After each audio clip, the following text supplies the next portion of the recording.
Hi guys, welcome to this week's newspaper analysis from SRV. This week, I like to share something with you regarding this UPSC preparation, particularly the current affairs.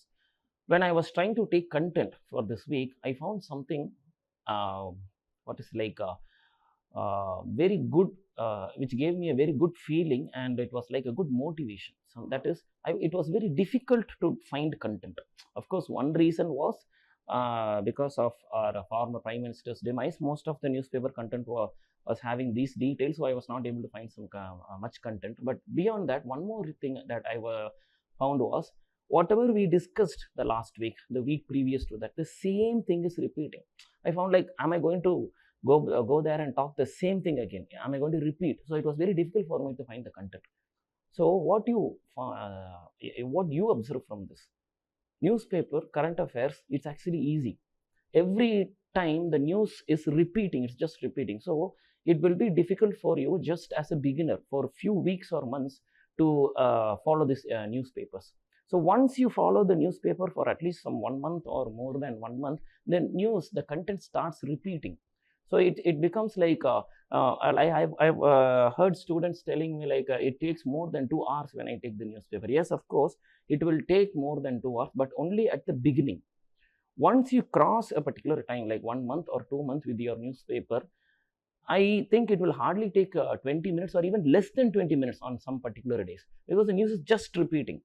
The 75% of a particular article is what that came in some other article the previous week. Only 25%, some new data is there. You can just skim through an article and find whatever is new. That's all. Take that new points alone. The rest is just repeating. So when you skim that, it becomes like a revision. That's it. So you don't have to fear seeing this newspaper about this news articles. It is just repeating. It's actually, I found it very difficult to find content. So this shows that the news is just repeating. You don't have to spend more time. You don't have to fear the newspaper. Okay, so we'll get into the first article, and I hope you would have understood from my experience that happened this time that there's nothing to fear the newspaper. Just start with it. You understand, you don't understand, whatever, you just start with the newspaper, but every day without fail, just skim through it. Just throw away the newspaper after that. You don't have to take notes, nothing. Just follow the newspaper for 1 or 2 months. Then it will become too easy for you. Making mains answers will become just nothing for you. People fear these mains answers. I have to write every day. It's too difficult. I have to take points, all those things. But if you continuously follow the newspaper for 2 months, after that, like ideas and points just start pouring from your brain. You can just write anything. It's real. It's true. So you can just start with your newspaper. You don't have to fear the newspaper. We'll get into the first topic. The first topic in today's one of the articles says bridging a gulf. So they are actually talking about Kuwait.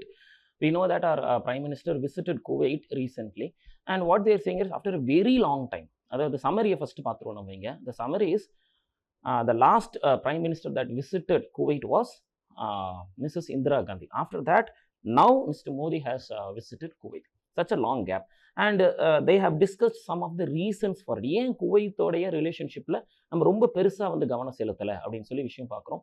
இதுல last point நல்ல முக்கியமான ஒரு point. அது நீங்க நிறைய article, நிறைய ஆன்சர்ஸ்ல திரும்ப அதை யூஸ் பண்ணிக்கலாம். மொத்தமான ஆர்டிகல் ஒரு ரிசல்ட் அப்படின்னு சொல்லி என்ன ஒன்று கொடுக்குதுன்னு சொன்னா, இதுக்கு முன்னாடி கல்ஃப் ரீஜன்ல இந்தியாவுக்கு அங்க நல்ல ரிலேஷன்ஷிப் வச்சுக்கிறதுக்கான சான்சஸ் கம்மியா இருந்தது. இப்போ chances are much open. It is very much optimistic there. So this is the right time to have good relationship with the entire Middle East. So today already we have spoken about UAE and various other countries in that region. Today we are going to talk about Kuwait. Just now I'll give you the summary and some very few important points. Just take the points. That's enough.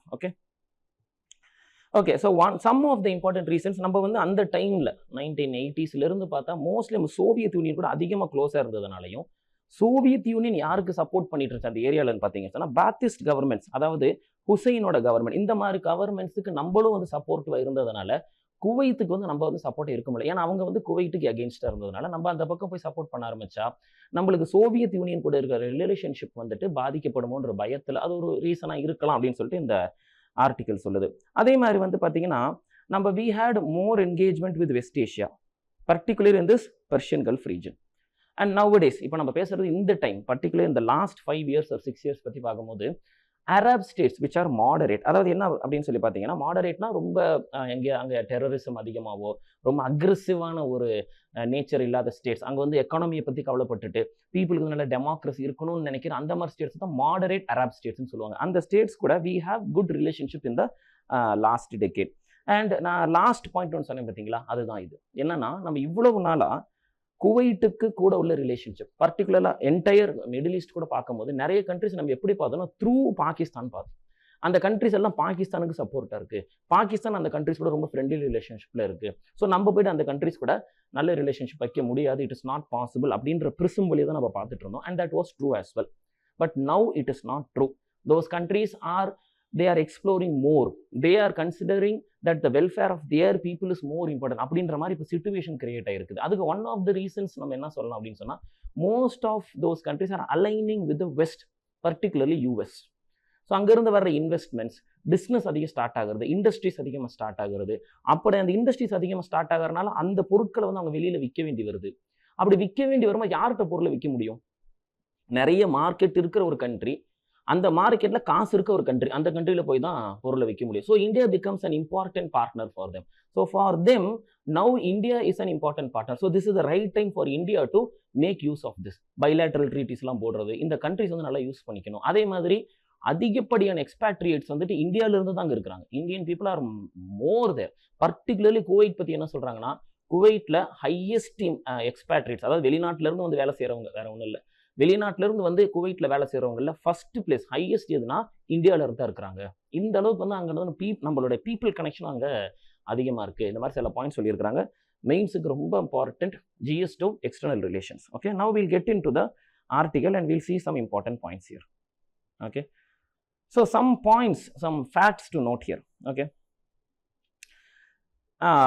after Saddam Hussein invaded Kuwait in 1990, அந்த பீரியடுக்கு அப்புறம் இப்போ வரைக்கும் பார்த்தா பெருசாக இந்தியாவுக்கும் குவைட்டுக்கும் relationships இருந்திருக்கல. And some of the important reasons as we already saw, India's closeness with Soviet Union and we are more sympathetic towards the Baathist governments. Example ஹுசைனோட கவர்மெண்ட், இவங்க கூட நம்ம ரொம்ப வந்து கொஞ்சம் அவங்க பக்கம் சப்போர்ட் இருந்தனால குவைட்டுக்கு நம்மளால் சப்போர்ட் பண்ண முடியல. Now see here, India's engagement with West Asia and this Persian Gulf region, பர்டிகுலராக மற்ற ஸ்டேட்ஸை விட இந்த moderate Arab states, for example என்ன சொல்லலாம், UAE சொல்லலாம். நான் சவுதி அரேபியா கூட பார்த்தீங்கன்னா ஓரளவுக்கு மாடரேட் ஸ்டேட்னு சொல்லப்படுது. இப்போ இருக்கிற ப்ரெசென்ட் அந்த பிரின்ஸனுடைய நடவடிக்கைகள்லாம் அப்படி தான் இருக்குது. அவர் வந்து க்ரோத்துக்கு இம்பார்ட்டன்ஸ் கொடுக்கணும் அப்படின்ற மாதிரி ஒரு புஷ் கொடுக்கறதுனால சவுதி அரேபியா கூட இப்போ வந்து ஒரு மாடரேட் ஸ்டேட் அப்படின்ற மாதிரி தான் ஒரு ஐடியாவில் மூவ் பண்ணிருக்கிறாங்க. குவைட் இது எல்லாமே moderate Arab states. Okay, and now because of this இந்தியாவுக்கும் அவங்களுக்கு ரிலேஷன்ஷிப் வந்து ரொம்ப டீப்பனாக இருந்திருக்குது. Now this is the right time to get concrete national gains. நம்ம இதில் அந்த பலன் வாங்கிக்கிறதுக்கு இதுதான் சரியான டைம் அப்படின்னு சொல்கிறாங்க. ஓகே, நவ் இந்த தடவை பிரைம் மினிஸ்டர் மோடி அங்கே போயிருந்த போது they have agreed to improve the relationship to strategic partnership. Strategic பார்ட்னர்ஷிப்னா நம்ம ஏற்கனவே முன்னாடி இதை பற்றி பேசியிருக்கோம். எக்கனாமிக்கலாகவும் பார்ட்னர்ஷிப் இருக்கும், டிஃபென்ஸ் ரிலேட்டடான பார்ட்னர்ஷிப்பும் இருக்கும், டிஃபென்ஸ் எக்யூப்மெண்ட்ஸ் கொடுத்துப்பாங்க, விற்றுப்பாங்க, வாங்கிப்பாங்க. இந்த மாதிரி ரிலேஷன்ஷிப்பை தான் ஸ்ட்ராட்டஜிக் பார்ட்னர்ஷிப்னு சொல்லுது. See, to the extent of they signed institutional defense cooperation, இதை தான் நம்ம சொன்னோம். டிஃபென்ஸ் கோஆபரேஷன் உள்ளார வரும்போது தான் அது ஸ்ட்ராட்டஜிக் பார்ட்னர்ஷிப்னு சொல்லுவோம். இல்லைனா சம்டைம்ஸ் வெறும் எக்கனாமிக் பார்ட்னர்ஷிப் மட்டும் இருக்கும், ட்ரேட் ரிலேஷன்ஷிப் மட்டும் இருக்கும். எப்போ இது ஸ்ட்ராட்டஜிக் பார்ட்னர்ஷிப் லெவலுக்கு போதோ there is economic partnership and also defence partnership. அந்த லெவலுக்கு இப்போ வந்து இம்ப்ரூவ்மெண்ட் நடக்க வருது.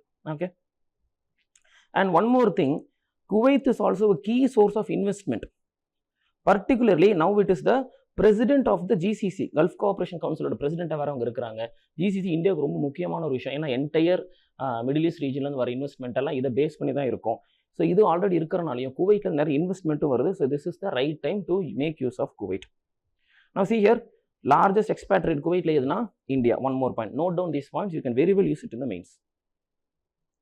Now see here, now one more some points to tell. Now if you are getting a mains question, the relationship between Middle East and India, one point you can mention is the current Prime Minister PM Modi has visited this region several times. This is an important point to note. Okay, one more time, success of Abraham Accords. What is that Abraham Accords? The relationship between Israel and the Arab countries. இந்த ரெண்டு ரிலேஷன்ஷிப்பை வந்து க்ளோஸராகவும் com ரிலேஷன்ஷிப்பை மாற்றுறதுக்காக போடப்பட்டது this Abraham accords. யார்? US தான் இதை வந்துட்டு மெயினாக வந்துட்டு புரோக்கர் பண்ணாங்க. ஆனால் இது சக்ஸஸ்ஃபுல் ஆனதுக்கு ஒரு முக்கியமான காரணம் இந்தியாவோட இன்வால்வ்மெண்ட்டும் இருக்குது அப்படின்னு சொல்லப்பட்டிருக்கு. Okay, this point you can mention.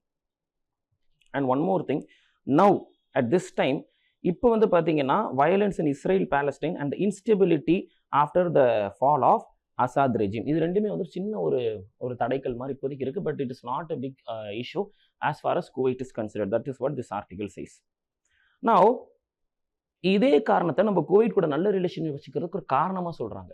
ஏற்கனவே இஸ்ரேல் ரீஜனில் வார் நடந்துட்டு இருக்குது, சிரியாவில் ஒரு ப்ராப்ளம் இப்படி போயிருக்கு, அந்த ரீஜனில் இன்ஸ்டேபிளாக இருக்குது. ஸோ அப்போ இந்த ரீஜன்ஸை இந்தியா யூஸ் பண்ணுறது கஷ்டம். ஸோ அதனால் இந்த பக்கம் இருக்கிற குவைட்டை வந்து நம்ம கொஞ்சம் கான்சென்ட்ரேட் பண்ணணும்னு சொல்கிறாங்க. Very good point here. ஏன்னா இப்போ உங்களுக்கு கொஸ்டின் வந்துட்டு இஸ்ரேல் பாலஸ்டைனில் இஷ்யூ போயிட்டு இருக்கு, சிரியாவில் இப்படி ஒரு இஷ்யூ போயிட்டு இருக்கு, இந்தியா என்ன பண்ண போகுது மிடில் ஈஸ்ட் டிப்ளமசியில் அப்படின்னு சொல்லி கேட்கும்போது அந்த மாதிரி கொஸ்டின்ஸ்க்கு நீங்கள் இதை யூஸ் பண்ணலாம். அங்கே இருக்குது ஆமாம் பிரச்சனை, India have to solve it, India has to negotiate and sail through it. But at the same time இந்த பக்கம் குவைட்னு ஒரு கண்ட்ரி இருக்குது, அங்கே வந்து இந்தியாவுக்கு நல்ல பெனிஃபிட்ஸ் இருக்குது. So India should concentrate on Kuwait அப்படின்னு சொல்லி சில பாயிண்ட்ஸ் நீங்கள் மென்ஷன் பண்ணலாம். And it has a very good business friendly environment. There are lot of investors, that is why. And moreover, so far நம்ம என்டையர் கல்ஃப் ரீஜன் எப்படி பார்த்தோம், through the prism of its ties with Pakistan. ஒரு particular gulf country Pakistan கூட என்ன ரிலேஷன்ஷிப்ல இருக்குன்றத பார்த்து தான் அந்த கண்ட்ரி கூட ரிலேஷன்ஷிப் நம்ம வச்சுட்டு இருந்தோம். But now it is not a salient factor. இப்போ அது இப்போலாம் ரொம்ப முக்கியமே கிடையாது. இப்போ அந்த மாதிரி ஒரு சிச்சுவேஷனே இல்லை. Because there are lot of deeper bilateral ties. ஒரு கண்ட்ரிக்கு ஒரு டைரக்ட் பைலேட்ரல் டைஸ் எவ்ரி கண்ட்ரிக்கு தேவைப்படுது. அது ஏன்றதெல்லாம் நம்ம ஏற்கனவே பிகினிங்ல பார்த்துருந்தோம். Okay, so this is one important article. Next is one more article. The next article we are going to talk about is about the tax. Tax பற்றி லாஸ்ட் 3 வீக்ஸாக நம்ம பேசிகிட்டே இருக்கிறோம். டேக்ஸ் வந்து எப்படி இந்தியாவோடைய க்ரோத்தை எஃபெக்ட் பண்ணுது, அதை எப்படி சரி பண்ணணும், இந்த மாதிரி விஷயங்களெல்லாம். இப்போ வந்துட்டு மீட்டிங் முடிஞ்சது, நித்தி ஆயோக் மீட்டிங்லாம் முடிஞ்சிருந்தது. ஸோ இந்த மீட்டிங்கில் சில முக்கியமான விஷயங்கள் பேசப்பட்டது. என்னன்னு பார்த்தீங்கன்னா என்ன சொன்னாங்கன்னா, ஹெல்த் அண்ட் லைஃப் இன்சூரன்ஸ் சம்மந்தப்பட்ட டேக்ஸை குறைக்கணும்னு சொன்னாங்க. அது இப்போதைக்கு ஓகே பார்க்கலாம் அப்படின்னு நிறுத்தி வச்சிருக்காங்க. அதே மாதிரி categorization of goods and services with different tax rates. அதாவது என்ன பற்றி இங்கே சொல்கிறாங்கன்னா டேக்ஸ் ஸ்லாப்ஸ் பற்றி பேசுகிறாங்க, வேற ஒன்றும் இல்லை. டேக்ஸ் ஸ்லாப்ஸ் என்ன ஒரு நல்லதா கெட்டதா என்ன ப்ராப்ளம் அதை பற்றி இங்கே பேசியிருக்கிறாங்க. ஃபார் எக்ஸாம்பிள் இந்த பர்டிகுலர் ஆர்டிக்கலில் நம்மளுடைய கோயம்புத்தூருக்குன்னு ஒரு அடையாளமாக இருக்கும் சொல்லுவாங்க பார்த்தீங்களா, அன்னபூர்ணா அந்த ஹோட்டலோடைய ஒரு ஓனர் வந்துட்டு கூட ஒரு விஷயத்தை பற்றி பேசியிருந்தாரு. அதாவது ஒரே பொருள் அதில் பாதியை பிரித்து ஒன்றுக்கு ஒரு டேக்ஸ் இன்னொன்று வேற ஒரு டேக்ஸா, பன்னுக்கு டேக்ஸ் இல்லை ஆனால் அது உள்ள ஒரு பட்டருக்கு டேக்ஸா அப்படின்னு மாதிரி கேட்டிருந்தார். But of course economically speaking the question he asked was not a much wise question. A person who has good knowledge in economics will know that this question was not a very much wise question. According to him, as a person who does the business, it might sound right for him, but economically what the question that he asked was not a much intelligent or wise question. It was wrong actually, but that incident was mentioned in this article actually. Okay, அதாவது என்னன்னா ஒரு பொருளை பார்ட்டா பிரித்து அதுக்கு வேற tax போடக்கூடிய ஒரு situation இருக்குது. அது ரைட்டா ராங்கா, அதனால வர பிரச்சனைகள் என்ன, நல்லதா கெட்டதா, இது போன்ற விஷயங்கள் இந்த ஆர்டிக்கல் வந்து டிஸ்கஸ் பண்ணியிருக்காங்க. Okay, particularly see they have given an important point here. இவ்வளோ காம்ப்ளெக்ஸான ஒரு இன்டைரக்ட் டாக்ஸ் ஸ்ட்ரக்சர் டோட்டலாக 115 கண்ட்ரீஸில் இந்த இன்டைரக்ட் டாக்ஸ் இருக்குது. இதில் 5 country, Ghana, India, Italy, Luxembourg, Pakistan.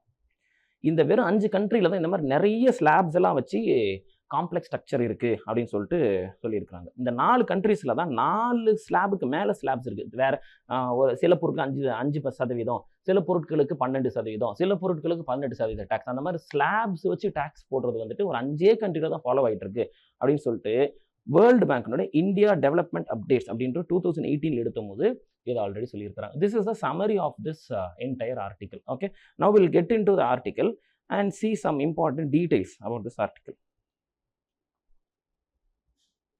Okay, so GST Council has met. Okay, GST Council நம்மளுக்கு தெரியும், from every state, the state finance ministers will be there. From the center also finance minister will be there. And according to consensus, they will talk, they will decide on every tax, and then ஃபைனலாக எது மெஜாரிட்டியில் யார் எல்லாத்தையும் ஒத்துக்கிறாங்க அதை பொறுத்து tax வந்து நமப்பாங்க. இதுதான் GST கவுன்சிலோடைய முக்கியமான விஷயம். ஸோ எதுக்கு ஜிஎஸ்டி கவுன்சில் அப்படின்ற ஒன்று இருக்குன்னு சொன்னால் 2 விஷயம். இட் இஸ் டெமோக்ராட்டிக் அப்படின்ற ஒரு விஷயத்த அங்கே நடத்தணுன்றதுக்காக. Next federation. ஓகேங்களா, ஃபெடரல் பவர்ஸ் வந்து அதிகமாக இருக்குது அப்படின்னு சொல்கிறதுக்காகவும். ஏன்னா ஸ்டேட்ஸுக்கு தான் இதில் அதிக மெஜாரிட்டி இருக்குது. ஒரு முடிவு எடுக்கிறதுல சென்டரை விட ஸ்டேட் கவர்மெண்ட்ஸுக்கு தான் அதிக மெஜாரிட்டி இருக்குது. ஸோ டேக்ஸை வந்துட்டு நிர்ணயிக்கிறதுல ஸ்டேட் கவர்மெண்ட்ஸுக்கான பவர் வந்து அதிகமாக இருக்குதுன்னு சொல்லி ஜிஎஸ்டி கவுன்சிலை வச்சு தான் வந்துட்டு ஒரு இம்பார்ட்டன்ட் பாசிட்டிவ் பாயிண்ட்டாக சொல்லுவாங்க. So this is about GST council. அதாவது ஒரு பொருளுக்கு டேக்ஸ் எவ்வளோ வைக்கலாம் அப்படின்றது ஒரு டிஸ்கஷன் நடக்கும். சென்ட்ரல் கவர்மெண்ட் டைரெக்டாக அது முடிவு எடுக்க முடியாது.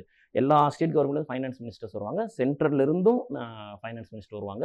ஆனால் 2/3 மெஜாரிட்டி யாருக்கு இருக்கும் அப்படின்னு சொல்லி பார்த்தா ஸ்டேட்ஸ் கம்பைன் டுகெதர். மிச்சம் இருக்கிற 1/3 தான் வந்து பார்த்தீங்கன்னா சென்டருக்கு இருக்கும்.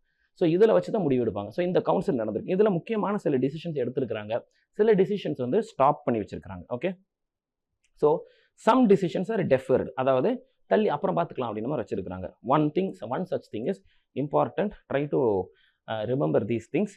Demand for lowering the tax on health and life insurance. இந்த 2 விஷயத்துக்கு டேக்ஸை குறைக்க சொல்லி கேட்குறாங்க. 2வது food delivery charges of platform aggregators. அது இப்போ ஸ்விக்கி ஜொமேட்டோலாம் நம்ம சாப்பாடு வாங்குறோம் பார்த்தீங்களா, டெலிவரி, அதுக்கான டேக்ஸை வந்து குறைக்கணும் அப்படின்னு சொல்கிறாங்க. But this is also a contentious argument here. ஏன்னா 2 பக்கமும் பாயிண்ட் சொல்லலாம். there are many few poor people in this country who are struggling for a single meal. They just want to buy some basic things from the market and cook and eat. அப்படி இருக்கவங்களுக்கு வந்துட்டு அந்த நல்ல welfare activities போய் சேரணும் அப்படின்னு சொன்னால் நிறைய டேக்ஸ் வந்து கவர்மெண்ட் கலெக்ட் பண்ணணும். டேக்ஸ் வந்து ஒரு இடத்துல இன்னொரு இடத்துல கலெக்ட் பண்ணி தான் ஆகணும் கடைசியில். பட் ஃபுட் டெலிவரி, ஸ்விக்கி ஜொமேட்டோவில் வந்து ஃபுட் டெலிவரி வாங்குறவங்க யாரும் அந்த அளவுக்கு வந்துட்டு பார்த்தீங்கன்னா ரொம்ப சாப்பாட்டுக்கே இல்லாத கஷ்டமாக இருக்க கூட ஏழைகள்லாம் கிடையாது. வீட்டில் உட்காந்துட்டு எந்திரிச்சு சமைக்கிறதுக்கு சோம்பேறித்தனப்பட்டுட்டோ, இல்லை பக்கத்தில் ஹோட்டலுக்கு நடந்து போய் சாப்பிட்றது சோம்பேறித்தனப்பட்டுட்டு இதையே நான் டெலிவரியில் வீட்டுக்குள்ளே வாங்கி சாப்பிட்றேன்ற அளவுக்கு to some extent we can say that this is a luxury. Okay, for luxury things always tax will be more. So இப்போ இந்த ஆர்டிக்கலில் சொல்லியிருக்க விஷயத்துக்கு கவுண்டரான ஒரு ஆர்குமெண்ட் வந்து நான் உங்களுக்கு சொல்கிறேன். நீங்கள் உங்களுக்கு இந்த மாதிரி ஒரு கொஸ்டின் வருதுன்னா counter argument for lowering the tax on food delivery வந்து இதுதான். ஏன்னா அதுக்கு டேக்ஸை குறைக்கணுமன்றது it is a question. Okay, that is one point. Now next இன்னொன்று கண்டென்ஷியஸ் இஷ்யூ இன்னொன்று இருக்கு, அதாவது ரேட் ரேஷ்னலைசேஷன். அதுக்கும் இன்னும் வந்து டைம் ஆகும்னு சொல்லியிருக்காங்க. ரேஷ்னலைசேஷன் அப்படின்னா என்னது, ரொம்ப மேலே கீழே கரடு முரட கேயாட்டிக்காக இல்லாமல் ஒரு கரெக்டாக வர்றது வந்து ரேஷ்னலைசேஷன் அப்படின்றது one of the meaning for the word called rationalising. Okay, இன்னொரு ரேஷ்னலைசிங் அப்படின்னு சொன்னால் யோசிச்சு சிந்திச்சு பார்த்து கொஞ்சம் சரியாக வர்ற மாதிரி டேக்ஸ் போடணும், இஷ்டத்துக்கு டேக்ஸை போட்டக்கூடாது அப்படின்ற பார்த்து அது எதனால் சொல்லியிருக்காங்கன்னு பார்ப்போம். நவ் 3வது பாயிண்ட், இது 2வது வந்து டேக்ஸ் ரேஷ்னலைசேஷன். 3வது ஒரு விஷயத்தையும் என்ன பண்ணியிருக்காங்க, ஸ்டாப் பண்ணி வச்சிருக்காங்க. என்ன இப்போதைக்கு முடிவு எடுக்காம வச்சிருக்காங்க, என்னன்னா காம்பன்சேஷன் செஸ். இதுவும் வந்துட்டு காம்பன்சேஷன் செஸ்ஸையும் குறைக்கணும், அப்படி ஒன்று இருக்கக்கூடாது அப்படின்னு சொல்கிறாங்க. ஸோ இந்த மாதிரி விஷயங்கள் எல்லாத்தையும் இப்போதைக்கு ஸ்டாப் பண்ணி வச்சிருக்காங்க. இந்த எதை வந்து நம்ம இந்த டாக்ஸ் ஸ்லாப்ஸ் அப்படின்னு சொன்னா அதுக்கு ஒரு எக்ஸாம்பிள் பார்க்குறோம் பாருங்க.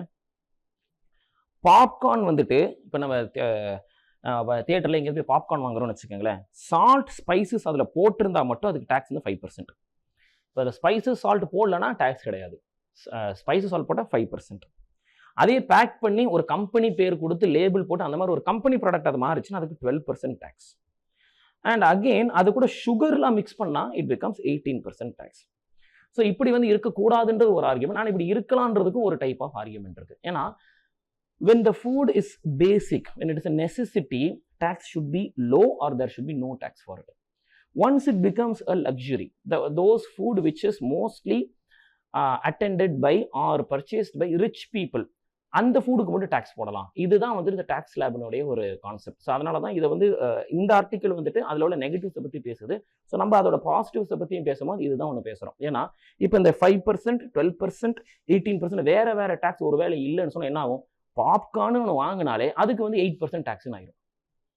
அப்போ poor people who just buy that basic food will also have to pay tax. But here இந்த டேக்ஸ் ஸ்லாப் இருக்குது என்ன பண்ணுதுன்னு சொன்னால், இந்த பேசிக்கான ஃபுட் ஒருத்தரோட சர்வைவலுக்கு தேவையான ஃபுட்டுக்கு டேக்ஸ் இருக்கக்கூடாது, இல்லை டேக்ஸ் ரொம்ப கம்மியாக இருக்கணும். எப்போ அது வந்து அந்த லக்ஸரி ஐட்டம்ஸ் மேலே சேர்ந்துக்கிட்டே அதில் போதும் வரும், அது ஒரு ஃபேன்சியாக மாறுறது, இந்த மாதிரி வந்துட்டு அது அலங்காரம் அதிகமாகிறது, தியேட்டர்ஸ் மாதிரி இடங்களில் போயிட்டு இப்போ நீங்கள் நார்மலாக நீங்கள் ஒரு பாப்கார்ன் ட்ரெயினில் வித்துட்டு வர பாப்கார்னோ ஒரு கடையில் போய் பாப்கார்ன் வாங்கினீங்கன்னா நார்மலாக தான் இருக்கும் அந்த பாப்கார்ன்.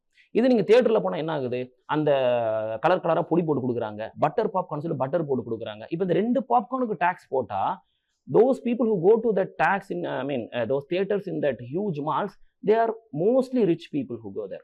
அவங்களுக்கும் ஒரே டேக்ஸ். அதே மாதிரி வந்து இந்த ரோட்டில் ஒரு ட்ரெயின்லையோ இல்லை வழியில் விற்கிற ஒரு கடையில் வாங்கி அந்த ஒரு பசிக்கு சாப்பிட்றவங்களுக்கும் அதே டேக்ஸ்னா வெதர் இட் இஸ் ஃபேர் அப்படின்றது இன்னொரு கான்செப்ட். ஸோ அதனால தான் இந்த டேக்ஸ் ஸ்லாப்ஸ் ஒரு வேலை சரியான விஷயம்னு சொல்றதுக்கு இது ஒரு ஆர்கியூமெண்ட். ஆனால் இங்கே வந்துட்டு இந்த ஆர்டிக்கல் பேசுறது வந்து அது அவ்வளோ சரியில்லைன்ற மாதிரி தான் பேசுறாங்க. ஓகே, நோ see here, இதை தான் என்னன்னு சொல்லியிருக்காங்கன்னா classification and categorization of goods and services where different tax rates are imports. So வேற வேற பொருட்களுக்கு ஒரே பொருளில் சின்ன சின்ன கேட்டகரிஸ் அதை பிரித்து இந்த மாதிரி டேக்ஸ் போடுறது கரெக்டாக அப்படின்னு சொல்லி ஒரு கொஸ்டின். ஸோ ரொம்ப சில கண்ட்ரீஸில் மட்டும் இந்த மாதிரி இருக்குன்னு சொன்னால் ஒரு 5 கண்ட்ரிஸ் நம்ம ஏற்கனவே மென்ஷன் பண்ணியிருந்தோம். இதை சொன்னது வந்துட்டு இந்தியாஸ் டெவலப்மெண்ட் அப்டேட் அப்படின்ற 2018 கொடுத்த ரிப்போர்ட்டில் இதை பற்றி சொல்லியிருந்தாங்க. அதில் ஒரு 28 கண்ட்ரீஸ்க்கு 2 ரேட் தான் இருக்குது. ஓகே, நான் 49 கண்ட்ரிஸ் என்ன பண்ணேன், சிங்கிள் ரேட், எல்லாத்துக்கும் ஒரே மாதிரி டேக்ஸ் அப்படி தான் கொடுக்குறாங்க. நவ் இந்த மாதிரி டேக்ஸ் ஸ்லாப் இருக்கிறதுனால என்ன ப்ராப்ளம் அப்படின்னு சொல்லி இங்கே கொடுத்துருக்காங்க. Please note it down. What is the problem in that? It raises the complaints burden, increases the space for bureaucratic discretion and goes against the desire to improve the ease of doing business. 3 point சொல்கிறாங்க. ஒன்று, இந்த டேக்ஸை collect பண்ணுறது ஒரு பெரிய கஷ்டமாக போயிடும். ஒரு இடத்துலையும் போய் நீ வெறும் இந்த பாப்கார்னுக்கு எவ்வளோ டேக்ஸ் போட்ட, நீ ஸ்பைஸ் போட்டே போல, இதுக்கு எதுக்கு டேக்ஸை நீ வந்துட்டு ஏமாத்திருக்க, அது அந்த கலெக்ட் பண்ணுறது, அதை போய் குத்தத்தை கண்டுபிடிக்கிறது ரொம்ப டிஃபிகல்ட்டான ப்ராசஸ் ஆயிரும். ப்ராசஸ் டிஃபிகல்ட் ஆகும் போது டேக்ஸ் கலெக்ட் பண்ணுறது கஷ்டமாக போயிடும்ன்றது ஒரு பாயிண்ட் சொல்கிறாங்க. ரெண்டாவது, பியூரோக்ராட்டிக் டிஸ்கிரிஷன் கீழே போயிடும். அந்தந்த இடத்துல இருக்கிற ஆஃபீஸர் இருந்து அவங்க இஷ்டத்துக்கு வந்துட்டு இதுக்கு தான் கம்மி டேக்ஸ், இதுக்கு அதிக டேக்ஸ்னு சொல்கிறது, போய் ஃபைனாக போடுறது, கலெக்ட் பண்ணுறதுன்னு சொல்லிட்டு அந்த ரெட் டேப்பிசம் அதிகமாகிறதுக்கு சான்சஸ் இருக்குது அப்படின்ட்டு ரெண்டாவது விஷயம் சொல்கிறாங்க. அடுத்தது என்ன சொல்கிறாங்கன்னு சொன்னால், இவ்வளோ வருஷமாக நம்ம கடந்த ஒரு 10 வருஷமா நம்ம பிஸ்னஸ் வந்து ஈஸ் ஆஃப் டூயிங் பிஸ்னஸ்ன்னு சொல்லி கொண்டுட்டு போயிட்டு இருக்கோம், சொல்லிகிட்டே இருக்கிற ஒரு வார்த்தையை, அதுக்கு இது அகெயின்ஸ்டாக போயிடும்ன்றாங்க. இங்கே ஈஸ் ஆஃப் டூயிங் பிஸ்னஸ் இருக்காது, இதுக்கு வந்து அகெயின்ஸ்டாக வேலை செய்யும் இந்த நிறைய டேக்ஸ் ஸ்லாப்ஸ் இருக்கிறது, பிஸ்னஸ் பண்ணுறதுக்கு கஷ்டப்படுவாங்க பீப்புள் அப்படின்னு 3வது பாயிண்ட் சொல்கிறாங்க. Note down these 3 points to make it easier for your exam. Okay, and next one, to possibly include examining not only the classification items but also reduce the number of tax slabs and the issue of revenue neutrality. So இதை பற்றி இந்த கவுன்சிலில் பேசியிருக்கிறாங்க. Tax ஸ்லாப்ஸை குறைச்சிருங்க, revenue neutrality impose பண்ணுறதுக்கு try பண்ணணும் எப்படியாவது அப்படின்னு சொல்லி முக்கியமான விஷயங்கள் பேசியிருக்கிறாங்க. So this is going to be an important question, particularly when you get into things like GS3. Okay, and in essay, really in essay, GS3 essay ரெண்டுலையுமே இது useful. So please go through this article. Okay. Okay, another article in economy. Already last கிளாஸே வந்துட்டு last வீக்கே வந்து நம்ம இதை பற்றி ஒரு ஆர்டிக்கலில் பேசியிருந்தோம். That's why I told you most articles are repeating. Okay, so last week video பார்த்தவங்களுக்கு இந்த ஆர்டிக்கல் வந்து ரொம்ப ஈஸியாக இருக்க போது. இப்போ நான் பேசுகிறேன். பிக்கெட்டி அப்படின்ற ஒருத்தர், ஒரு எக்கனாமிஸ்ட், இவர் வந்து என்ன சொல்லியிருந்தாரு, போன கிளாஸ் என்ன பேசியிருந்தோம், இந்தியாவில் இன்இக்வாலிட்டி அதிகமாக இருக்குது, நம்ம நினச்சதை விட அதிகமாக தான் இருக்குது அப்படின்னு சொல்லியிருந்தோம். ஸோ இன்இக்வாலிட்டி இஸ் ஹை அப்படின்னு சொல்லிட்டாரு. இன்இக்வாலிட்டி ஹைன்னு சொல்லிட்டாரு. சார், அதை சரி பண்ணுறதுக்கு என்ன பண்ணணும் அப்படின்னு ஒரு விஷயம் சொன்னார். என்ன பண்ணணும்? Tax the rich people, rich பீப்புளோட டேக்ஸ் அதிகப்படுத்துங்கப்பா அப்படின்னு சொல்கிறாரு. ஸோ இந்த ஓவரால் விஷயத்தை ஒரு கான்செப்டாக சொல்கிறாங்க. என்னன்னா ராபின்ஹுட் கான்செப்ட். ரிச் பீப்புள்கிட்ட எடுத்து போர் பீப்புளை கொடுங்கப்பா அப்படின்னு சொல்லி சொல்கிறது இந்த கான்செப்ட். இந்த 2 ஆர்டிக்கலுமே இதை பற்றி தான் பேசுது. 2 ஆர்டிக்கலை பற்றி பேச போகிறோம். 2 ஆர்டிக்கல் இந்த ஒரு விஷயத்தை பற்றி தான் சொல்லுது. ஓகேங்களா? So first article, second article they give counter points. ரெண்டும் வந்து வேற வேற ஒரு கோணத்தில் வந்துட்டு பேசுது. ஸோ மெயின்ஸுக்கு ரொம்பவே யூஸ்ஃபுல். ஸோ ஃபர்ஸ்ட் பாயிண்ட் என்ன சொல்லுது அப்படின்னு சொல்லி பார்த்தீங்கன்னா, பிக்கெட்டி சொல்றது வந்து சப்போர்ட் பண்ணுற மாதிரி இந்த ஆர்டிக்கல். அதாவது the rich exploit the loopholes in the system. இப்போ நீங்கள் ரிச் பீப்புளுக்கு டேக்ஸ் நிறைய போட்டாலே அவங்க என்ன பண்ணுறாங்களாம், அதை லூப் ஹோல்ஸ் யூஸ் பண்ணி டேக்ஸ் கட்ட மாட்டேங்கிறாங்க. ஏற்கனவே நீங்கள் போடுற டேக்ஸே அவங்க கட்டுறது இல்லை. இன்னும் வந்துட்டு ரிச் பீப்புளுக்கு டேக்ஸை போடாமல் இருந்தாலும், ரிச் பீப்புளுக்கு டேக்ஸை குறைச்சாலும் இன்னும் நிலைமை மோசமாக தான் ஆகும். Rich people have to be taxed more, progressive taxing இருக்கணும் அப்படின்னு சொல்லிட்டு இவங்க வந்து சொல்கிறாங்க. அது எப்படி வந்துட்டு சமரியா அப்படி ஒரு சின்ன ஒரு லைன் பார்த்துடலாம். எப்படி இவங்க டேக்ஸை வந்துட்டு இவேட் பண்ணுறாங்க, கட்டாமல் இருக்காங்க, லூப் ஹோல்ஸை எப்படி கண்டுபிடிக்கிறாங்கன்னா ரொம்ப சிம்பிள். ஒரு பர்டிகுலர் லெவலுக்கு மேலே அவங்க சம்பாதிக்க ஆரம்பிக்கும் போது டேக்ஸ் அதிகம் கட்ட வேண்டியிருக்குன்னு தெரியும். ஏன்னா இந்தியாவில் ஃபாலோ பண்ணுறது ப்ரோக்ரெசிவ் டாக்ஸேஷன் சிஸ்டம். நிறைய சம்பாதிச்சா நிறைய டேக்ஸ் கட்டணும். அண்ட் நம்ம ஒரு லைவ் எக்ஸாம்பிள் கூட எடுப்போமே. ஒரு ஃபியூ டேஸ் பிஃபோர் குகேஷ், நம்மளோட செஸ் பிளேயர், சம் 11.4 crores வந்துட்டு அவர் வந்து பரிசு தொகையை வந்து ஜெயிச்சாரு. அந்த 11.4 crores 4 crores வந்து அநியாயமாக டேக்ஸ் போட்டுட்டாங்க. இது நியாயம் அப்படின்னு சொல்லிட்டு ஒரு இந்த சோஷியல் மீடியாலலாம் வந்து இந்த டேக்ஸ் போட்டுக்கு எதிராக ஒரு விஷயம் நடந்துட்டு இருந்தது. But we have to think the other way also. See, whether it is sport or any business, whatever it is, economy is economy. We have to take out this filter from our eyes. இப்போ ஒரு business மேனுக்கு டேக்ஸை குறைச்சா ஐயோ அது எப்படி அவ்வளோ பெரிய business மேனுக்கு டேக்ஸை குறைக்கலான்னு கேட்குறோம். ஆனால் அதே நேரத்தில் ஒரு ஸ்போர்ட்ஸ் பர்சனுக்கு டேக்ஸ் போட்டால் மட்டும் 11 crores அவன் சம்பாரிச்சு அது 4 கோடி டேக்ஸா? the money is in crores. India follows progressive taxation system. அதிகம் சம்பாதிக்க அதிகம் டாக்ஸ் கட்டணும். அந்த அதிகம் சம்பாதிக்கிறவங்கள்ட்ட இருந்து கிடைக்கிற டாக்ஸை தான் இங்கே புவர் பீப்புளுக்கு இவங்களுக்குலாம் வெல்ஃபேர் ஆக்டிவிட்டீஸ்க்காக ஸ்பெண்ட் பண்ணுறாங்க. இதுதான் இந்தியாவோட டாக்ஸேஷன் சிஸ்டம். யூஎஸ்ல ரெக்ரெசிவ் டாக்ஸேஷன் சிஸ்டம். சம்பாதிக்கிறது அதிகமாக டாக்ஸ் குறையும். ஏன்னா அது அவங்க பார்க்குற வியூ எப்படின்னு பார்த்தீங்கன்னா அது ஒரு மோட்டிவேஷனாக இருக்கும். நான் இன்னும் அதிகம் சம்பாதிச்சு டாக்ஸ் ரேட் குறைஞ்சிடும் சொல்லி நிறைய இன்வெஸ்ட் பண்ணுவாங்க, நிறைய பிஸ்னஸ் பண்ணுவாங்க. அப்போ நிறைய பேர் வந்துட்டு வேலை கிடைக்கும், ஸோ கண்ட்ரி வந்து டெவலப் ஆகுன்றது அவங்களோட வே ஆஃப் கான்செப்ட். இந்தியாவில் concept progressive taxation system. when earning is in crores, when it goes to 11 crores, while tax is imposed at 4 crores, so what is wrong in that? So that is also we have to think. உடனே வந்துட்டு எதுக்கு 11 crores சம்பாதிச்சு அப்படியே ஒரு 4 crore government is nothing. Government is an intangible entity. It is an invisible entity. Government ஒன்று கிடையாது. Government it's just nothing but it's the people.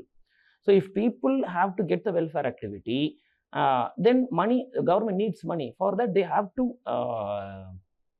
tax the rich people. That is what this article also tells. Okay, so அப்போ rich பீப்புளையும் tax பண்ணக்கூடாது, poor பீப்புளையும் tax வாங்கக்கூடாது, யார்ட்டையுமே tax வாங்கக்கூடாதுன்னா அப்போ கவர்மெண்ட் எப்படி ஃபெசிலிட்டிஸ் கொடுக்கும்? That is what this article is asking about. And particularly this article talks about rich people have to be taxed மோர்.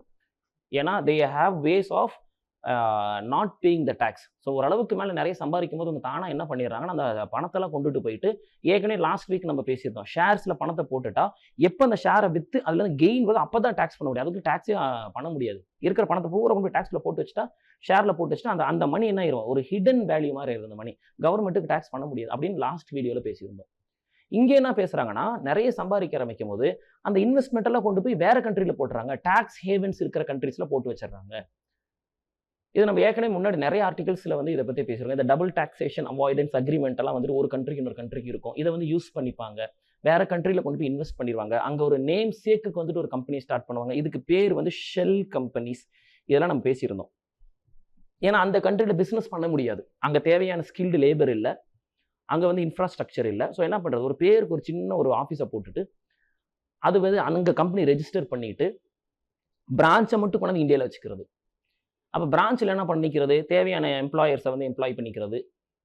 ஆனால் இந்த கண்ட்ரி அந்த எம்ப்ளாயர்ஸை உருவாக்குறதுக்கு என்ன பண்ணியிருக்கு, எம்ப்ளாயீஸை உருவாக்குறதுக்கு என்ன பண்ணியிருக்கு, அவங்களுக்கு ஃப்ரீ எஜுகேஷன் கொடுத்துருக்கு, காலேஜுக்கு சப்சிடி கொடுத்துருக்கு, இதெல்லாம் கொடுத்து எம்ப்ளாயீஸை உருவாக்கி வச்சிருக்கு, ஸ்கில் டெவலப் உருவாக்கி வச்சிருக்குது. அப்போ அவங்கள யூஸ் பண்ணிக்கணும்னு சொல்லும் போது கண்ட்ரி அவங்களுக்காக செலவு பண்ணியிருக்கு, அவங்கள யூஸ் பண்ணி ஒரு பிஸ்னஸ் ஒன்று நடக்குதுன்னா அந்த பிஸ்னஸ்லேருந்து டேக்ஸும் கவர்மெண்ட்டுக்கு போகணும். ஆனால் இதை அவாய்ட் பண்ணுறதுக்கு என்ன பண்ணுறாங்க, டாக்ஸ் ஹேவன் கம்பெனிஸ், ரொம்ப டாக்ஸ் கம்மியாக இருக்கக்கூடிய இல்லை டாக்ஸ் அதிகம் டாக்ஸே போடாத சின்ன சின்ன கண்ட்ரீஸில், சில சிங்கப்பூர், மால்டீவ்ஸ் அந்த மாதிரி கண்ட்ரீஸில், மொரீஷியஸ் இந்த மாதிரி கண்ட்ரீஸில் போய்ட்டு ஒரு கம்பெனி ஆரம்பிச்சிடுறது.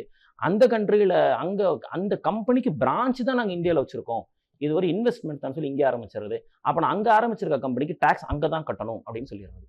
ஆனால் அங்கே தான் டேக்ஸ் ரொம்ப கம்மியாச்சே. ஸோ இந்த மாதிரி லூப் ஹோல்ஸ் எல்லாம் வந்துட்டு ரிச் பீப்புள் நல்லாவே கண்டுபிடிச்சி வச்சிருக்காங்க. ஸோ அதனால இதுக்கு அப்போனா ரிச் பீப்புள் நல்லா தான் டேக்ஸ் பண்ணணும்னு சொல்லிட்டு இந்த ஆர்டிகல் சொல்லுது. இதே நீங்கள் ரைட் சைடில் உள்ள இன்னொரு ஆர்டிகல், இந்த ஆர்டிகல் என்ன சொல்லி பார்த்தீங்கன்னா சுர்ஜித் எஸ் பல்லா எழுதியிருக்கிறாரு. அவரோட ஆர்டிகல் என்ன சொல்லுதுன்னு சொன்னால், இந்த ஐடியா ஆக்சுவலாக ஒர்க் அவுட் ஆகுமா, ரிச் பீப்புள் அதிகம் டேக்ஸ் பண்ணுறது மூலியமாக மட்டுமே இன்இக்வாலிட்டி சரி பண்ணிட முடியுமா? ஆனால் ஆக்சுவலாக இன்இக்வாலிட்டி வந்து பிக்கெட்டி சொன்னாலும் உண்மையிலும் இன்இக்வாலிட்டி இங்கே இருக்கா, அவர் எடுத்த டேட்டாவே ராங். ஆனால் அவர் சொல்கிற இந்த ஆர்டிகல் சொல்கிற விஷயம் நிறைய ட்ரூத் இருக்குது. ஏன்னா அந்த இன்இக்வாலிட்டி இந்தியாவில் இருக்குன்னு சொல்கிறதுக்காக எதை வச்சு சொல்கிறாங்க, சும்மா அப்படி வந்து இந்தியாவில் பார்த்துட்டு ஓ நைஸ் இந்தியாவில் இன்இக்வாலிட்டி அப்படி சொல்லிட முடியுமா? இல்லை, சம் டேட்டா இஸ் நீடட். அந்த டேட்டா வந்து எங்கிருந்து எடுத்திருக்காங்கன்னு பார்த்தா அது வந்து இன்வேலிடாக இருக்குது, ரொம்ப ரிலையபிளான டேட்டாவே இல்லை. இந்த டேட்டா வச்சுட்டு எப்படியா நீங்கள் வந்து இந்தியாவில் இன்இக்வாலிட்டி இருக்குன்னு சொல்லலாம்? ஸோ அது வந்து அவ்வளோ கரெக்டாகவே இல்லை. அது அவர் சொன்ன டேட்டா, அவர் எடுத்த டேட்டாவும் தப்பாக இருக்குது. அதே நேரத்தில் அவர் கொடுக்குற சொல்யூஷன்ஸும் வந்துட்டு ரொம்ப ஒன்றும் ரியலிஸ்டிக்காக இன்ஃபீஸிபிளாக இல்லைன்னு சொல்லி செகண்ட் ஆர்டிகல் பேசுது. நான் will see both the articles. Okay, I have given an summary which will be enough to explain this entire concept, but we'll get into the article. Now see, now the government needs money. Why? Public investment. The government வந்து investment போட்டு அது மூலியமாக vulnerable பீப்புளை வந்துட்டு help பண்ணணும். Particularly இப்போ போயிட்டு இருக்கிற இந்த கிளைமேட் சேஞ்சுக்கு அடாப்ட் பண்ண வேண்டியிருக்கும், நேச்சுரல் டிசாஸ்டர்ஸ் அதனால் அதிகம் வரப்போகுது, அதுக்கு வந்துட்டு கவர்மெண்ட் ரெடியாக இருக்கணும் அதை ஃபேஸ் பண்ணுறதுக்கு. க்ரீன் டிரான்சிஷனை வந்து நம்ம பண்ணுறோம்னு சொல்லி ப்ராமிஸ் பண்ணியிருக்கோம். We are moving towards it. For all this we need some money. Okay, now researchers from the world inequality lab, okay, they have said that India has already become one of the most unequal countries in the world. இதே பிக்கெட்டியோட அந்த argument தான் இது. ஏற்கனவே India வந்து இன்இக்வலாக தான் இருக்குது, இதுக்கப்புறம் இன்இக்வல் ஆகும்லாம் நினைக்காதீங்கன்னு சொல்லி நம்ம லாஸ்ட் வீக் பேசியிருந்தோம் இல்லையா, அந்த விஷயத்தை அவங்க திரும்ப எடுத்து சொல்கிறாங்க. ஓகே, நவ் இந்தியாவில் வல்னரபிள் பீப்புளோட சிஸ்டம் அந்த சிச்சுவேஷனை மாற்றணும் எல்லாம் பண்ணணும்னு சொன்னால் we need a more progressive fiscal policy. Now note down this word.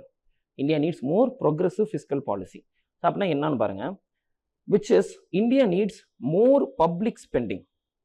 அதாவது கவர்மெண்ட் வந்து நிறைய பணம் போட்டு செலவு பண்ணி நிறைய புது கவர்மெண்ட் ஹாஸ்பிட்டல்ஸ் தொடங்கணும், நிறைய ஸ்கூல்ஸ் காலேஜஸ் எல்லாம் கவர்மெண்ட் வந்து தொடங்க வேண்டியிருக்கும், இண்டஸ்ட்ரீஸ் கவர்மெண்ட் இண்டஸ்ட்ரீஸ் தொடங்க வேண்டியிருக்கும். இதெல்லாம் பண்ணுனா தான் கவர்மெண்ட் நிறைய இன்ஃப்ராஸ்ட்ரக்சர் போடுறதுக்காக நிறைய புது புது ரோட்ஸ் ரயில்வேஸ் எல்லாம் இந்தியா டெவலப் பண்ண வேண்டியிருக்கும். இதெல்லாம் பண்ணுனா தான் இந்தியாவோடைய வல்னரபிள் பீப்புள் வந்துட்டு மேலே வர முடியும். ஸோ இவ்வளோ பண்ணணும்னா இதுக்கு காசு வேணும். So tax to GDP ratio in it is relatively low. அப்படின்னு என்ன அர்த்தம்? இப்போ டேக்ஸ் வந்து 10 ரூபா வாங்குறாங்க, ஜிடிபி வந்து நம்மளுக்கு வர்ற ஜிடிபி வந்துட்டு ஒரு 20 ரூபான்னு வச்சுக்கோங்களேன். அப்போ வேல்யூ என்னது 1/2, அப்போ 0.5 அந்த மாதிரி இருக்குன்னு அர்த்தம். இதே இப்போ டேக்ஸும் வந்துட்டு 20 வந்துருதுன்னு வச்சுக்கோங்க. அப்போ 20/20 1 ஆச்சா? இங்கே வந்து half தான் வருது, இங்கே 1 தான் வருது. அப்படின்னு என்ன அர்த்தம்? டேக்ஸ் அதிகமாக ஜிடிபிக்கு கம்பேர் பண்ணும்போது டேக்ஸ் ஜிடிபி ரேஷியோ இன்க்ரீஸ் ஆகும். அப்போ ஹை வேல்யூ இருக்கணும் அப்படின்னு சொல்லி சொல்கிறாங்க. எவ்வளோ ஜிடிபி ஜென்ரேட் பண்ணுறோமோ அதுக்கு தகுந்த அளவுக்கு ஹை டேக்ஸும் நம்ம வாங்கணும். ஆனால் இந்தியா வந்து கம்மியாக தான் இருக்குது அப்படின்னு சொல்லி சொல்கிறாங்க. Okay, compared to other middle income countries. Okay, G20 countries எடுத்து பார்த்தோம்னா இந்தியா வந்து ஒன் ஆஃப் த லோவஸ்ட்டாக இருக்கும் டேக்ஸ் டு ஜிடிபி ரேஷியோவில். Note down this information. And tax system is regressive. ஆக்சுவலாக இப்போ நீங்கள் எக்கானமியில் நம்ம என்ன படிப்போம்? இந்தியாவோட டாக்ஸேஷன் சிஸ்டம் இஸ் ப்ரோக்ரெசிவ். அதிகம் சம்பாரிச்சு அதிகம் டேக்ஸ் கட்டணும். ஆனால் இந்த ஆர்டிகல் சொன்ன ரியாலிட்டியில் பார்த்தா ரெக்ரெசிவ் மாதிரி இருக்குது. அதிகம் சம்பாதிக்கிறவங்கள்ட்ட வந்து அதிக டேக்ஸ் நம்ம கலெக்ட் பண்ணலன்னு சொல்லி இந்த இது சொல்லுது. ஏன்னா அதிகப்படியான டேக்ஸ் நம்ம எங்கேருந்து கலெக்ட் பண்ணணும்? Indirect tax. ஏன் இன்டைரக்ட் டேக்ஸ் அப்படின்னா, இப்போ ஃபார் எக்ஸாம்பிள் ஒரு சிப்ஸுக்கு வந்துட்டு டேக்ஸ் இருக்குன்னா, ஒரு புவர் பர்சன் போய் அந்த சிப்ஸை வாங்கினா அதே டேக்ஸ் கட்டணும். ஒரு மல்டிபில்லியனர் போய் அந்த சிப்ஸை வாங்கினா அதே டேக்ஸ் தான் கட்ட போகிறாங்க அந்த சிப்ஸுக்கு. ஓகே, ஸோ அப்போ இன்டைரக்ட் டேக்ஸ்ன்னு சொல்லி வரும்போது எல்லாரும் அதை கட்ட வேண்டி வந்துருது. டைரக்ட் டேக்ஸ்னா எப்படி? இப்போ ஒரு பெரிய கம்பெனிஸ் நடத்துகிற ஒரு பெரிய கார்பரேட்னா அவங்க அதிக டேக்ஸ் கட்ட வேண்டியிருக்கும், கார்பரேட் டேக்ஸ். இன்கம் டேக்ஸ், இப்போ நான் வந்து மந்த்லி ஒரு 1 lakh சம்பாதிக்கிறேன்னா எனக்கு ஒரு டேக்ஸ் கட்ட வேண்டி வரலாம். நான் மந்த்லி 10 lakh சம்பாதிச்சேன்னு சொன்னால் அதிக டேக்ஸ் கட்டணும். நான் வந்து ஒரு சேலரிட் எம்ப்ளாயியாக இருக்கேன், எனக்கு மந்த்லி 10 lakhs என் சேலரின்னு சொன்னால் அதுக்கு அதிக டேக்ஸ் கட்ட வேண்டியிருக்கும். ஸோ அப்போ டைரக்ட் டேக்ஸ் எப்பவுமே எப்படி இருக்குன்னு சொன்னால் இந்தியாவை பொறுத்த வரைக்கும் ப்ரோக்ரெசிவாக போகும். ஆனால் இன்டைரக்ட் டேக்ஸ் அப்படி கிடையாது, எல்லாருக்கும் ஒரே டேக்ஸ் கட்டணும். அப்போ எது அதிகமாக இருக்கணும் இந்தியாவில் அப்படின்னா டைரக்ட் டேக்ஸ் தான் அதிகம் கலெக்ட் ஆகணும். அப்படி கலெக்ட் ஆனாதான் புவர் பீப்புள் அதிக டேக்ஸ் கட்ட மாட்டாங்க, ஆனால் ரிச் பீப்புள் அதிக டேக்ஸ் கட்டுவாங்க. இந்த சிச்சுவேஷன் வரும். நீங்கள் இன்டைரக்ட் டேக்ஸ்ல தான் கவர்மெண்ட்டுக்கு அதிக இன்கம் வருதுன்றதை வச்சு நம்ம தெரிஞ்சுக்கலாம் இங்கே ரிக்ரெசிவ் டாக்ஸேஷன் சிஸ்டம் மாதிரி ஒரு வேலை செய்யுதுன்னு சொல்லி இந்த ஆர்டிகல் சொல்லுது. So you can use this point very well. So அப்போ இன்டைரக்ட் டேக்ஸ் அதிகம் கட்டுறவங்க யாரு? Middle class people. ஸோ இவங்க தான் என்ன பண்ணுறாங்க?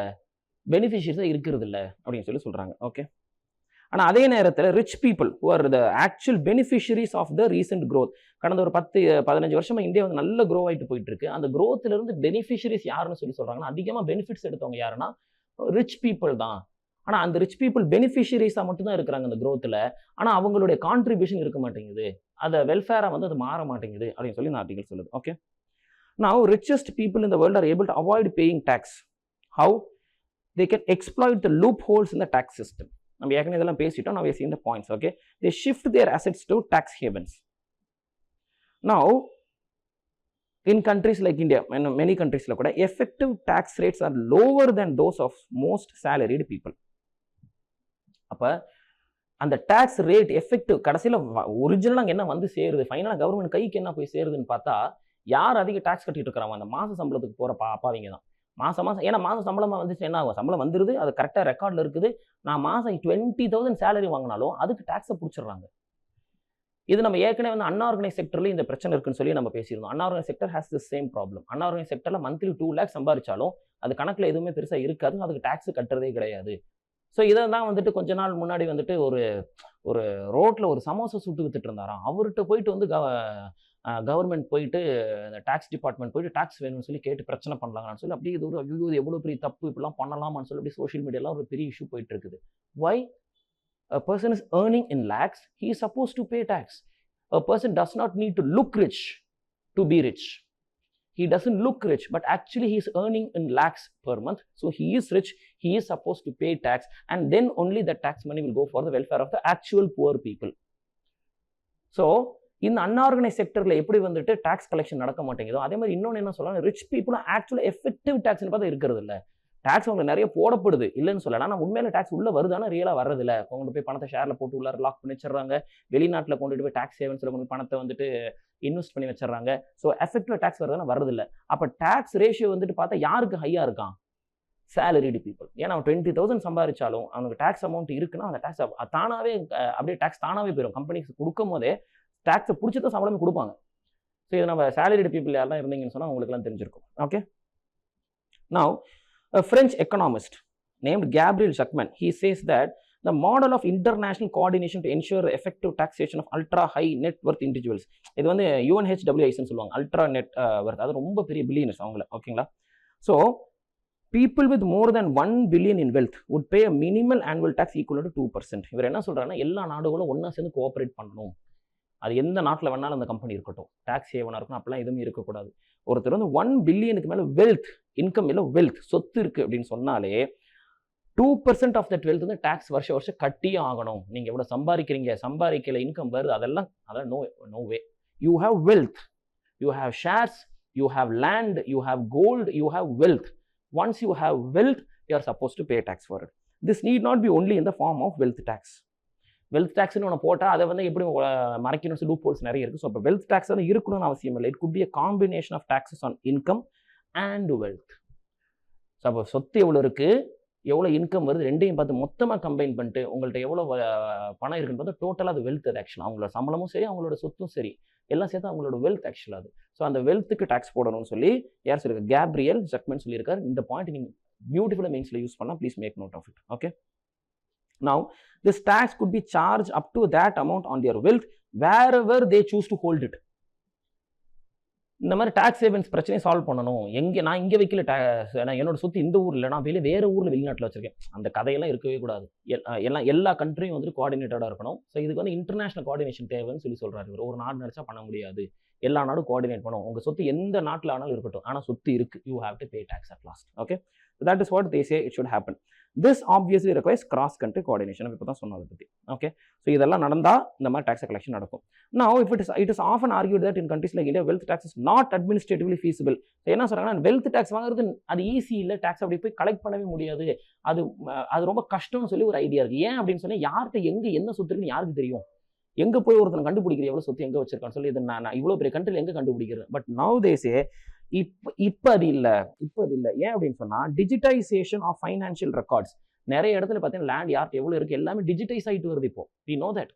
So since it is digitized now, we have to go for more digitization. யார்கிட்ட எவ்வளோ வெல்த் இருக்குன்னு கண்டுபிடிக்கிறது it is easier now. You can go for this wealth tax அப்படின்னு சொல்கிறாரு. Okay, and again another important point. Okay, இன்னொரு ஆர்கியூமெண்ட்டும் இருக்குது. அதாவது என்ன சொல்றாங்கன்னா, இப்போ ரிச் பீப்புளுக்கு நிறைய டேக்ஸ் போட்டால் அவங்க என்ன ஆயிரும், நான் இன்னும் நிறைய சம்பாரிச்சு என்ன பண்ண போறேன், இப்போ எல்லாம் சும்மா டேக்ஸை தான் கட்டணும், அதனால பேசாமல் இருக்கிறது போதும், நம்ம கொஞ்சம் பேசாமல் இருக்கிறேன் அப்படின்னு நினச்சி நிறைய இன்வெஸ்ட்மெண்ட் பண்ண மாட்டாங்க.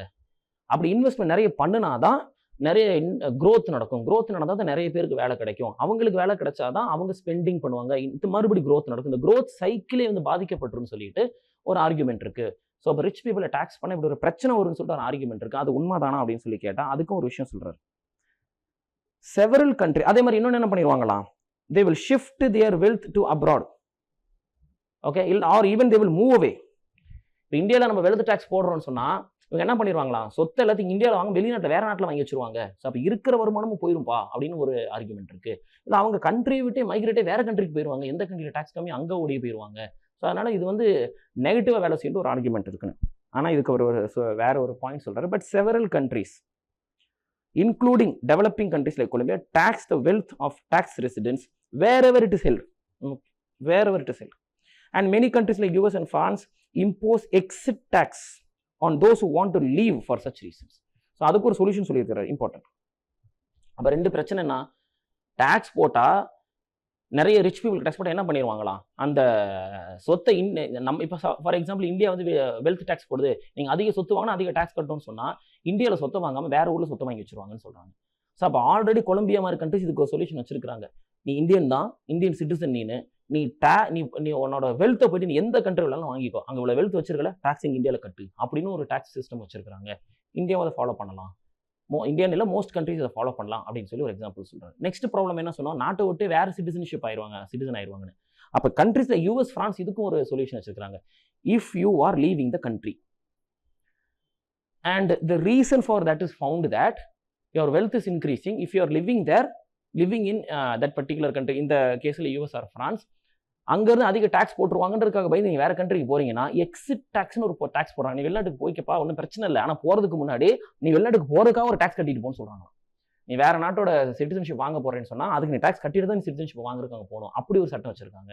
ஸோ இதையும் நம்ம வந்துட்டு ஒரு எக்ஸாம்பிள் எடுத்துக்கலாம். இந்த மாதிரி டாக்ஸ் சிஸ்டம் நம்மளால போட முடியும் அப்படின்னு சொல்லிட்டு இந்த ஆர்டிகல் சொல்லுது. ஓகே, இந்த ஆர்டிகல் மொத்தமாக என்ன சொல்லுது? ரிச் பீப்புளுக்கு டாக்ஸ் நிறைய போடுங்க, அதான் கரெக்ட் அப்படின்னு சொல்லுது. Simple words. ஏன் அப்படின்னா ஆல்ரெடி அவங்க ரிச்சா இருக்கிறவங்களே டாக்ஸை கட்டுறதே இல்லை. மந்த்லி சேலரி வாங்குறவங்க பாவம் டாக்ஸ் கட்டிட்டு இருக்கான். அப்போ இதை நம்ம எந்த டாபிக்ல டாக்ஸ் பேஸ் ப்ராட் பண்றது பத்தி வருது. நிறைய பேருக்கு டாக்ஸ் கலெக்ட் பண்ணணும், நிறைய டாக்ஸ் கலெக்ட் பண்ணணும் அப்படின்றது. அப்போ டாக்ஸ் பேஸ் இன்க்ரீஸ் பண்ணுற இன்னொரு விஷயம் நம்ம ஏற்கனவே முன்னாடி சில வீக்ஸில் பேசியிருக்கோம். என்னது? அன்ஆர்கனைஸ் செக்டர் அங்கேருந்து டாக்ஸ் கலெக்ட் பண்ணுறதுக்கான ஸ்டெப்ஸை எடுக்கணும் அப்படின்னு சொல்லிட்டு அதுக்கு ஒரு சில எக்ஸாம்பிள்ஸ்லாம் சொல்லுங்கள். ஸ்ட்ரீட் வெண்டர்ஸ் அப்படி சொல்லிட்டு ஒரு ஸ்கீம் கொண்டு வந்திருந்தாங்க. அவங்களுக்கு லைசன்ஸ் கொடுத்து, அவங்களுக்குன்னு ஒரு இடம் கொடுத்து, அந்த வெஹிக்கிளில் எதில் வச்சு அந்த தள்ளு வண்டியில் எதில் விற்கிறாங்கன்னா அதுக்கு லைசன்ஸ் கொடுத்து, நம்பர் கொடுத்து, அவங்க அங்கே விற்கிறதுக்கான பர்மனெண்ட் சொல்யூஷனை கொடுத்து அதுக்கு டாக்ஸும் போடுங்க. அவங்களுக்கு அங்கே பர்மனெண்ட் இடமும் ஆயிரும். அவங்க நிறைய பேர்த்துட்டு வந்துட்டு பணம் கொடுத்துட்டு, லஞ்சம் கொடுத்துட்டு இப்படியும் கஷ்டப்பட வேண்டியது. அவங்களுக்கும் கரெக்டாக நல்லபடியாக நடக்கும். அவங்களும் வந்து ஃபைனான்ஷியல் சிஸ்டம்குள்ளார வந்துருவாங்க. ஒரு லோன் வாங்கணும்னா போயிட்டு வெளியில் வட்டிக்கெல்லாம் வாங்க வேணாம், கவர்மெண்ட் பேங்க்ல இருந்தே லோனும் வாங்கிக்கலாம். அவங்களும் வந்து ஆர்கனைஸ்ட் ஃபைனான்ஷியல் செக்டர்ல வந்துருவாங்க. அதே நேரத்தில் அவங்கள்ட்ட இருந்து டாக்ஸும் கலெக்ட் பண்ணிக்கலாம். இப்படின்றத இதுக்கு சொல்யூஷனாக பார்த்துருந்தோம். இன்னைக்கு என்ன பார்க்குறோம் அப்படின்னு சொல்லி பார்த்தீங்கன்னா, ரிச் பீப்புள் கிட்ட இருந்து எப்படி வந்து வாங்க வேண்டிய டாக்ஸை கரெக்டாக வாங்குறதுன்னு ஒரு ஆர்டிகல் பார்த்துருக்கோம். இது 2 ஆர்டிகல் சேர்த்து நீங்கள் கம்பைன் பண்ணி ஆன்சரில் யூஸ் பண்ணணும். ஓகே, ஸோ நெக்ஸ்ட் ஒன், இந்த ஆர்டிகல் என்ன சொல்லுதுன்னா, பிக்கெட்டி சொன்ன மாதிரி இன்இக்வாலிட்டி அந்த அளவுக்கு இல்லை அப்படி சொல்லி இந்த ஆர்டிகல் சொல்லுது. And this articles really good. இவர் சொல்கிற பாயிண்ட்ல உண்மையாக தான் இருக்குது. ஓகே, ஸோ கடந்த ஒரு 1000 வருஷமாக இந்த கான்செப்ட் அதிகமாக இருக்கா. ராபின்ஹுட் கான்செப்ட், ரிச் பீப்புள் எடுத்து போர் பீப்புள் கொடுங்கப்பா, அதான கரெக்ட் அப்படின்னு. அவர் என்ன சொன்னா, ஆமா that is correct, no doubt. அந்த கான்செப்ட் வந்து பார்த்தவன்னு சொன்னா ரொம்ப அப்பீலிங் இருந்துச்சு. என்ன சூப்பர் விஷயப்பா, அவ்வளோ பணத்தை வச்சுட்டு சும்மா போட்டு வேஸ்ட் பண்ணிட்டு, நம்ம இதெல்லாம் கேள்விப்பட்டிருப்போம்ல, கல்ஃப் கண்ட்ரீஸ்லாம் வந்துட்டு டாய்லெட்டை வந்து தங்கத்தில் வச்சிருப்பாங்க, ரோல்ஸ் ராய்ஸ் காரை தங்கத்திலே தயாரிக்கிறது, இந்த மாதிரி தேவையில்லாத வேலை போகிற என்ன அத்தனையும் பண்ணுறாங்க. இங்கே என்னன்னு பார்த்தா ஒரு வேளை சாப்பாட்டுக்கு மக்கள் கஷ்டப்பட்டு இருக்காங்க. ஸோ அப்போ ரிச் பீப்புள் வந்து எடுத்து போர் பீப்புள் கொடுக்குறது it's very appealing concept. It's nice, every one likes, I like it, you like it, every one like it. But whether it really works, what is the problems in that, அதையும் பார்க்கணும் அப்படின்னு சொல்லியிருப்பாரு. Okay, நான் see here எல்லாம் நல்லா தான் இருக்கு, ஆனால் ஐடியாலஜி நல்லா தான் இருக்குப்பா, ஆனால் அதில் உள்ள சில ஃபேக்ட்ஸ் இருக்குல்ல, அந்த ஃபேக்ட்ஸை நம்ம மறந்துடக்கூடாது. சில ஃபேக்ட்ஸ் இருக்குது அப்படின்னு சொல்கிறாரு. என்னென்னு பார்ப்போம். Piketty says inequality in India is the second highest in the world. உலகத்திலே செகண்ட் ஹையஸ்ட் இனிக்குவல் இந்தியாவில் தான் இருக்கிற அளவுக்கு சொல்லிட்டாரு அவர். ஸோ ஆனால் அது ஆக்சுவலாக பார்த்தா அப்படிலாம் இல்லை அப்படின்னு சொல்கிறாரு. India's never had an official income distribution survey. சரிப்பா, நீங்கள் இந்தியாவில் இன்இக்வாலிட்டி அதிகமாக இருக்குன்னு சொல்லிட்டீங்க. அதை படித்தவங்களாம் வந்துட்டு அப்படியே உடனே கூஸ்பம்ஸ் ஆகிட்டாங்க, வாவ் ஐயோ இந்தியாவில் இவ்வளோ இன்இக்வாலிட்டியானு.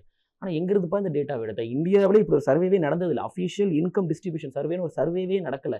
அப்போ எப்படி வெல்த் இன்கம் டிஸ்ட்ரிபியூஷன் நடந்து எப்படி நடந்துச்சுன்னு உங்களுக்கு தெரியும். எங்கிருந்து இந்த டேட்டாவை எடுத்தீங்க அப்படின்னு சொல்லி இவர் கேட்குறாரு. Okay, so he has made some outrageous assertion, அவ்வளோதான். Now and official income distribution survey for India might finally conduct. ஆனால் இதில் நல்லதும் சொல்கிறாரு. இந்த மாதிரி இவர் வந்து அப்படியே சும்மா தோன்ற டேட்டா அப்படி சொல்லிட்டு அப்படியே ஃபேன்ஸ் ஜாலியாக போயிட்டு அப்போ இந்தியா இன்இக்வாலிட்டி ரொம்ப அதிகப்பான்னு சொல்லிட்டாரு. ஆனால் எங்கிருந்து எடுத்தாருன்னு பார்த்தா சோர்ஸே இல்லை. இதுக்காகவாவது இப்போவாவது இந்தியா என்ன பண்ணணுமா, சீக்கிரமாக வந்துட்டு இந்த இன்கம் டிஸ்ட்ரிபியூஷன் சர்வே வந்து இந்தியா இப்போவாச்சும் எடுக்கட்டும். எடுத்தால் தான் உண்மை தெரிய வரும், உண்மையாலுமே இந்தியாவில் எவ்வளோ இன்இக்வாலிட்டி இருக்கா, இல்லை இவர் சொன்ன மாதிரி இன்இக்வாலிட்டி அந்த அளவுக்கு இந்தியாவில் இல்லையான்றது சர்வே எடுத்தால் தான் தெரியும். இப்போவாவது சர்வே எடுங்கப்பான்னு சொல்லிட்டு இந்தியன் கவர்மெண்ட் சொல்கிறாரு. Okay, and one more thing what he says is incorrect is average gap between consumption and income Gini found by the World Bank and other incomes is around 6 Gini points னு சொல்றாங்க.